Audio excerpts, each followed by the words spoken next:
19वीं शताब्दी की शुरुआत में जिस इलाके को हम इजराइल और फिलिस्तीनी इलाका मानते हैं, वो करीब 400 साल से ऑटोमन एम्पायर यानी कि ऑटोमन साम्राज्य के तहत था।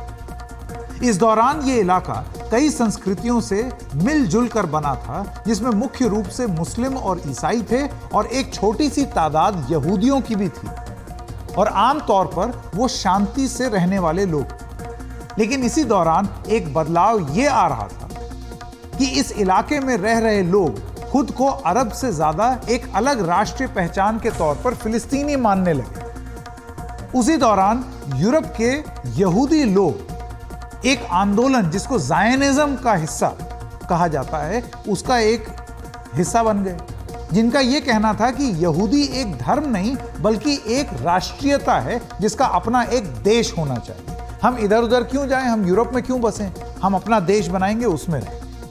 सदियों से प्रताड़ना झेल रहे यहूदियों का यह मानना था कि इस प्रताड़ना से बचने का एक ही तरीका है कि अपना एक अलग देश हो, और इसकी स्थापना के लिए वो दक्षिण एशिया में अपने ऐतिहासिक होमलैंड को ही सबसे बड़ी उम्मीद मानते थे। 20वीं सदी की शुरुआती दशकों में हजारों यहूदी इस इलाके में आने लगे। पहले विश्व युद्ध में ऑटोमन साम्राज्य की हार हुई और ब्रिटिश और फ्रांसीसी साम्राज्यों ने दक्षिण एशिया के नक्शे को नए सिरे से तय किया। आप याद कीजिए, ये वो कॉलोनाइजिंग वाला समय है। ब्रिटेन ने इस इलाके पर कब्जा जमाया, जिसे उसने ब्रिटिश मैंडेट फॉर पैलेस्टाइन कहा। लेकिन इस इलाके में यहूदियों का आना जारी रहा, जिससे यहां के अरबों के साथ उनका तनाव बढ़ता चला गया। दोनों ही ओर से कई हिंसक घटनाएं हुई। इसके बाद ब्रिटेन ने यहीं यहूदियों को आने पर पाबंदियां लगानी शुरू कर दी, जिसके जवाब में यहूदी लड़ाकों ने न सिर्फ अरबों के साथ संघर्ष किया बल्कि ब्रिटेन के शासन का भी विरोध करना शुरू कर दिया। इसके बाद दूसरे विश्व युद्ध के दौरान होलोकॉस्ट का दौर आया, जब यूरोप में यहूदियों की बड़े पैमाने पर सामूहिक हत्याएं हुई हैं, जिसका इतिहास में आप जानते हैं वो दर्ज भी है।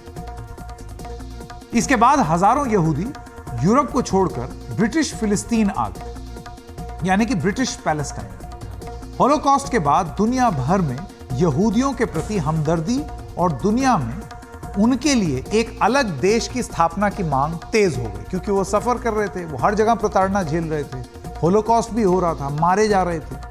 अब अरबों और यहूदियों के बीच हिंसा बहुत ही ज्यादा बढ़ गई थी। तो सन 47 में संयुक्त राष्ट्र यानी कि यूनाइटेड नेशंस ने एक योजना के तहत ब्रिटिश फिलिस्तीन को दो अलग अलग देश में बांटने की मंजूरी दी, यहूदियों के लिए इजराइल और अरबों के लिए फिलिस्तीन। यरूशलेम का शहर, जहां ईसाइयों, मुसलमानों और यहूदियों के पवित्र स्थल थे, उसे एक विशेष अंतर्राष्ट्रीय जोन बना दिया। योजना का मकसद था कि यहूदियों को एक देश देना और फिलिस्तीनियों को आजादी देना और उस नस्लीय हिंसा को खत्म करना, जिसे काबू पर पाना, उसको रोक पाना, यह ब्रिटेन के बस में नहीं आ पा रहा था, क्योंकि लगातार हिंसा हो रही थी। जो समाधान ढूंढा, वो समाधान बाद में एक समस्या कैसे बनी, अभी आपको इस कहानी में बताएं। यहूदियों ने इस योजना को स्वीकार कर लिया कि ठीक है, हम अपना छोटा सा इजराइल लेकर के गुजर बसर कर लेंगे, यही तो वो चाहते थे। तो उन्होंने इस इजराइल की स्थापना की, उसकी घोषणा भी हो गई। 11 मिनट के अंदर ही अमेरिका ने इसे मान्यता दे दी, और इसके तुरंत बाद तत्कालीन सोवियत संघ यानी कि यूएसएसआर ने भी इसे मान्यता दे दी कि ठीक है भाई, अलग इजराइल आ गया, हम इसको मान्यता दे दें। लेकिन इस इलाके में बहुसंख्यक अरबों ने संयुक्त राष्ट्र की योजना यूरोपीय उपनिवेशवाद का एक योजना के तौर पर उन्होंने इसको देखा, और उनको यह लगा कि ये तो हमारी जमीन छीन ली गई है, ये तो उपनिवेशवाद है जिसमें हमारी जमीन चली गई है। कई अरब देश जिन्होंने हाल में ही अपनी आजादी हासिल की थी, उस समय की बात कर रहे हैं हम, सन 47 के आसपास, उन्होंने इजराइल पर युद्ध की घोषणा कर दी कि ये कैसे आपने अलग देश बना दिया, हमारी जमीन काट के आपने किसी और को दे दी। उनकी कोशिश थी कि पूरे ब्रिटिश फिलिस्तीन को एक संयुक्त अरब फिलिस्तीन के तौर पर स्थापित किया जाए। लेकिन इस युद्ध में इजराइल ने जीत हासिल कर ली। सिर्फ जीत ही हासिल नहीं की, बल्कि इजराइल ने अपनी सीमाओं के परे अपना विस्तार उन इलाकों में करना शुरू कर दिया जिन्हें फिलिस्तीन राष्ट्र के तौर पर दिया गया था, यानी कि जो शुरुआत में यूनाइटेड नेशंस ने जितना इजराइल दिया था, एक जंग हुई और जंग के बाद थोड़ा सा इजराइल ने अपने आप को विस्तार कर दिया। इस दौरान बहुत से फिलिस्तीनियों को यहूदियों ने वहां से निकाल दिया। इससे एक बड़ा शरणार्थी संकट शुरू। युद्ध के अंत में इजराइल के हाथ में पूरा इलाका आ गया, सिर्फ गाजा को छोड़कर जो मिस्र के कब्जे में था, और जॉर्डन नदी के पश्चिम में वेस्ट बैंक को छोड़कर जो जॉर्डन के कब्जे में था। यह उसके बाद दशकों तक चलने वाली हिंसक अरब इजरायली संघर्ष की एक शुरुआत हो गई। इस दौरान अरब बहुल देशों में रहने वाले कई यहूदियों को निकाल दिया गया जो इजराइल आ गए। 1967 में इजराइल और उसके पड़ोसी देशों के बीच एक और युद्ध हुआ। 6 दिन का यह युद्ध जब खत्म हुआ तो इजराइल ने गोलान हाइट्स को सीरिया से छीन लिया। आप देख रहे हैं लगातार जब जब लड़ाई हुई तब तब इजराइल जीता, और जीत के बाद उन्होंने कुछ इलाका अपने कब्जे में कर दिया और लगातार वो कब्जा बढ़ाते चले गए। वेस्ट बैंक को जॉर्डन से छीन लिया और गाजा को, साइनाई पेनिनसुला को मिस्र से छीन लिया। 6 दिन के उस युद्ध में इजराइल ने अपनी ताकत का डंका बजा दिया। इजराइल के हाथ में इसके बाद पूरा फिलिस्तीनी इलाका आ गया, जिसमें पूरा यरूशलेम और उसके सभी पवित्र तीर्थ स्थल भी थे। इसके बाद इन इलाकों में रहने वाले फिलिस्तीनियों की जिम्मेदारी इजराइल के ही हाथों में आ गई, जिसके साथ वो सालों से लड़ रहा था। सन 78 में इजराइल और मिस्र ने अमेरिका की मध्यस्थता में एक अहम समझौता किया, जिसे कैंप डेविड समझौता कहा गया। इस शांति समझौते के तहत इजराइल ने मिस्र से छीना वो बड़ा इलाका, जिसे साइनाई पेनिनसुला कहा जाता है, वो मिस्र को वापस कर दिया। इस समझौते पर अरब दुनिया में बड़ा विवाद हुआ। अरब देशों की यही नाराजगी समझौता करने वाले मिस्र के राष्ट्रपति अनवर सादात की हत्या की वजह बनी। लेकिन इससे अरब इजरायली संघर्ष के घटने की शुरुआत हुई।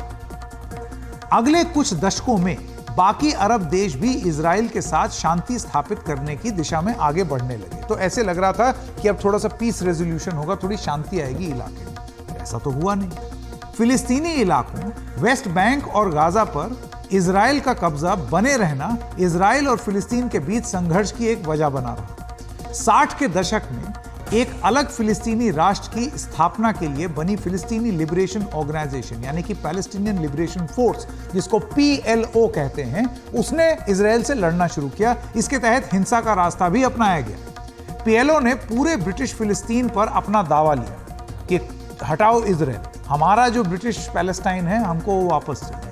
हिंसक लड़ाई सालों तक चली। इसके तहत सन 82 में इजराइल ने लेबनान तक पर हमला किया। वहां से PLO को खत्म करने के लिए PLO के नेता, जो इनके नेता थे यासिर अराफात, ये आपको ये याद होगा इतिहास जो पढ़ते हैं, भारत में भी ये कई बार आए थे, भारत से भी इनके अच्छे संबंध थे। फिलिस्तीन को बांटने वाली सीमा को मानने के लिए वो तैयार हो। एक तरफ से सब चल रहा था, उधर दूसरी ओर इजराइल के कब्जे वाले फिलिस्तीनी इलाके में इजरायली लोग तेजी से बसने लगे। इन लोगों को सेटलर्स कहा गया। अब ये जो गाजा के पास जो इजराइल के लोग थे, जिनको गाजा में वो लेकर के चले गए, ये वही सेटलर्स कॉलोनीज हैं। यहां पर गाजा और वेस्ट बैंक में उन्होंने अपने घर बना दिए उसके आसपास। कुछ धार्मिक वजहों से बसे, कुछ यहां इजराइल के कब्जे को मजबूत करने के लिए यहां पर बसे, कुछ यहां इजरायली सरकार द्वारा सस्ते घर मुहैया कराए जाने के कारण बस गए। इसके बाद इन सेटलर्स की रक्षा के लिए वहां इजरायली सैनिक तैनात होने लगे। इससे वहां मौजूद फिलिस्तीनियों को उनकी जमीन से बेदखल किया जाना शुरू कर दिया गया। इससे फिलिस्तीनियों का वहां बने रहना बहुत मुश्किल हो गया। यह सब 80s की बात। इससे फिलिस्तीनियों को अपना एक अलग देश का सपना और दूर जाता हुआ दिखाई दिया कि अब हम अपना कैसे विस्तार कैसे करेंगे। जो हम लोगों को एकदम ठांस दिया गया है वेस्ट बैंक और गाजा स्ट्रिप में, गाजा पट्टी में, तो हम वापस कैसे विस्तार करेंगे। आज भी इस इलाके में हजारों सेटलर्स हैं। हालांकि अंतर्राष्ट्रीय समुदाय इसे गलत मानता रहा है समय समय पर। 80 के दशक के अंत में फिलिस्तीनियों की ये हताशा इंतिफादा की शक्ल में फूटी, जब उन्होंने देखा कुछ हो ही नहीं रहा है। इंतिफादा एक अरबी शब्द है जिसका अर्थ है विद्रोह, रिवोल्ट।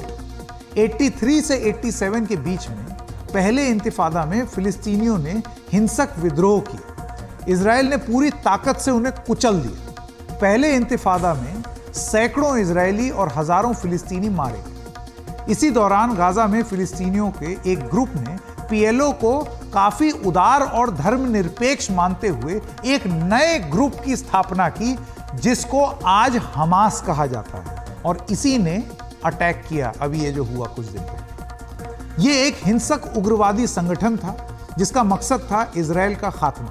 90 के दशक तक ये साफ हो गया था कि इजरायली और फिलिस्तीनी शांति की तरफ बढ़ना चाहते हैं, और इसके तहत 1993 में ओस्लो समझौता हुआ।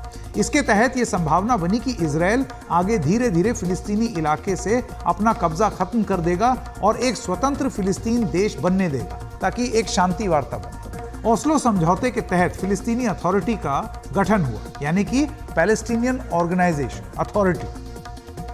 इससे फिलिस्तीनियों को अपने माने जाने वाले इलाकों में शासन का कुछ अधिकार मिल गया। लेकिन इजराइल और फिलिस्तीन दोनों ही ओर जो कट्टरपंथी थे ना, यहां आती है समस्या, और वो लड़ाई का जड़ अभी भी है। तो ये जो कट्टरपंथी हैं दोनों तरफ, इजराइल और फिलिस्तीन में भी, इन्होंने ओस्लो समझौते को मानने से मना कर दिया। इन्होंने कहा कि ये क्या है, हमको पूरा चाहिए, ऐसे थोड़ी कि थोड़ा बहुत इधर उधर कुछ लेकर के हम मान जाएंगे। तो उन्होंने विरोध करना शुरू कर दिया। हमास ने इसके बाद आत्मघाती बमबारी शुरू कर दी और पूरी प्रक्रिया को बेकार करने की कोशिश की। इजराइल के दक्षिणपंथियों ने शांति वार्ताओं का विरोध करना शुरू किया और तत्कालीन प्रधानमंत्री यात्सिक राबिन को देशद्रोही और नाज़ी करार कर दिया। यात्सिक राबिन ने जब दूसरा ओस्लो समझौता किया तो एक घोर दक्षिणपंथी इजरायली ने तेल अवीव में राबिन की हत्या कर दी। इससे यह साफ हो गया कि दोनों ही ओर के कट्टरपंथी शांति वार्ता को पटरी से उतारने के लिए हिंसा का पूरा इस्तेमाल कर सकते हैं और कर रहे थे, और इस संकट को लगातार बनाए रखे जा रहे थे, जिसका मकसद यह था कि दूसरे पक्ष का पूरी तरीके से खात्मा हो जाए, एकदम खत्म हो जाए, हमारा वर्चस्व कायम हो जाए। इसके बाद भी शांति वार्ता की कोशिशें चलती रही। सन 2000 में अमेरिकी राष्ट्रपति बिल क्लिंटन की मौजूदगी में दूसरा कैंप डेविड समझौता हुआ, लेकिन उसका भी कोई नतीजा नहीं निकला। सन 2000 से 2005 के बीच दूसरा इंतिफादा यानी कि विद्रोह शुरू हुआ। यह पहले इंतिफादा से भी ज्यादा हिंसक साबित हुआ।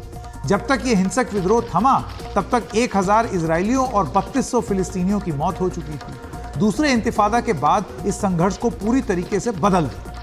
इसके बाद इजरायली लोग फिलिस्तीनियों को और भी ज्यादा शक से देखने लगे। उन्हें लगने लगा कि फिलिस्तीनी कभी शांति प्रिय हो ही नहीं सकते, और इस वजह से कोई कोशिश भी नहीं करनी चाहिए उनके साथ शांति वार्ता करने की। इसके बाद इजराइल की राजनीति ने और दक्षिणपंथी मोड़ ले लिया, वो और राइट विंग हो गए।